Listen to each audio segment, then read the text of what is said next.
Hello everyone, आप सभी का स्वागत है eagle IAS the study zone में। साथियों, आज का टॉपिक है भारत का प्रथम पंचवर्षीय योजना, उसके उद्देश्य और उसके उपलब्धियों पर आज हम लोग चर्चा करेंगे। प्रारंभ करने से पूर्व मैं आपको बता दूं कि भारत में नियोजन के इतिहास को लेकर ऑलरेडी 2 वीडियो हम बना चुके हैं, जो कि हमारे प्लेलिस्ट में जाकर के आप उसे देख सकते हैं। भारत में योजनाओं के निर्माण के लिए और संसाधनों के वितरण के लिए 15 मार्च 1950 को योजना आयोग का निर्माण किया गया और इसके प्रथम चेयरमैन जो थे वो भारत के प्रथम प्रधानमंत्री पंडित जवाहरलाल नेहरू थे। हालांकि 3 वर्षों के बाद 1953 में इसमें एक डेप्यूटी चेयरमैन की नियुक्ति की गई और गुलजारी लाल नंदा जी इसके प्रथम डेप्यूटी चेयरमैन बने। प्रथम पंचवर्षीय योजनाओं की जो ड्राफ्टिंग है वो भारत के प्रसिद्ध अर्थशास्त्री के.एन. राज के द्वारा किया गया था। ये योजना अप्रैल 1951 से लेकर मार्च 1956 तक के लिए था। चलिए आगे बात करेंगे।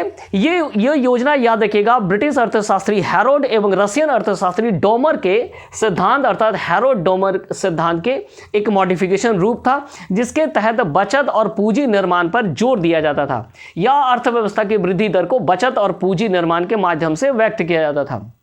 इस योजना के अगर मुख्य लक्ष्य को लेकर बात करें तो संतुलित विकास दर प्राप्त करना इस योजना का मूल उद्देश्य था। साथ में प्राइमरी सेक्टर या कृषि को उच्च प्राथमिकता देना भी इस योजना का मुख्य लक्ष्य था। साथ में टोटल प्लान बजट की अगर बात करें तो 2069 करोड़ रुपए का इस योजना में टोटल प्लान बजट था, जिसे 7 प्रमुख क्षेत्रों में बांटा गया था। इसके तहत जो है इरिगेशन और ऊर्जा को 27% का एलोकेशन किया गया था। वहीं अब एग्रीकल्चर और कम्युनिटी डेवलपमेंट के लिए जो है 17% का एलोकेशन किया गया था। ट्रांसपोर्ट और कम्युनिकेशन के लिए 24% का एलोकेशन था। सोशल सर्विस के लिए 16% का एलोकेशन किया गया था। इंडस्ट्री के लिए 8% का एलोकेशन किया गया था। चूंकि उस समय भारत पार्टीशन का दर्द झेल रहा था, इसलिए भूमिहीन परिवारों या भूमिहीन किसानों को पुनर्वास के लिए जो है 4% का एलोकेशन किया गया था और अन्य सेवाओं के लिए 2% जो है एलोकेशन किए गए थे। तो इस प्रकार प्रथम पंचवर्षीय योजनाओं का जो प्रमुख भाग है वो सिंचाइयों पर लगाया गया था। सिंचाई और कृषि सेक्टर को अगर हम देखें तो 27% और 17% जो है कृषि और उससे जुड़े हुए सेक्टर पर लगाए गए थे। चलिए अब अगर बात करें, इस योजना के दौरान 3 बहुउद्देशीय परियोजनाएं प्रारंभ की गई, जिनमें भाखड़ा नंगल डैम परियोजना, हीराकुद परियोजना और दामोदर वैली कॉर्पोरेशन भी इसी परियोजनाओं के दौरान स्थापित किए गए। भाखड़ा नंगल डैम परियोजना के निर्माण के दौरान ही नेहरू जी के द्वारा इसे the new temple of resurgent India के रूप में जो है सुशोभित किया गया था। इस भाखड़ा नंगल डैम का जो इनॉग्रेशन है वो 1955 में किया गया था। अब बात करेंगे डीवीसी को लेकर, चूंकि इसका संबंध झारखंड से है, तो दामोदर वैली कॉर्पोरेशन की स्थापना जो है 7 जुलाई 1948 को किया गया था। प्रथम पंचवर्षीय योजनाओं के दौरान इसमें 2 डैम बनाए गए। डीवीसी स्वतंत्र भारत का प्रथम बहुउद्देशीय परियोजना है, ये भी याद रखिएगा।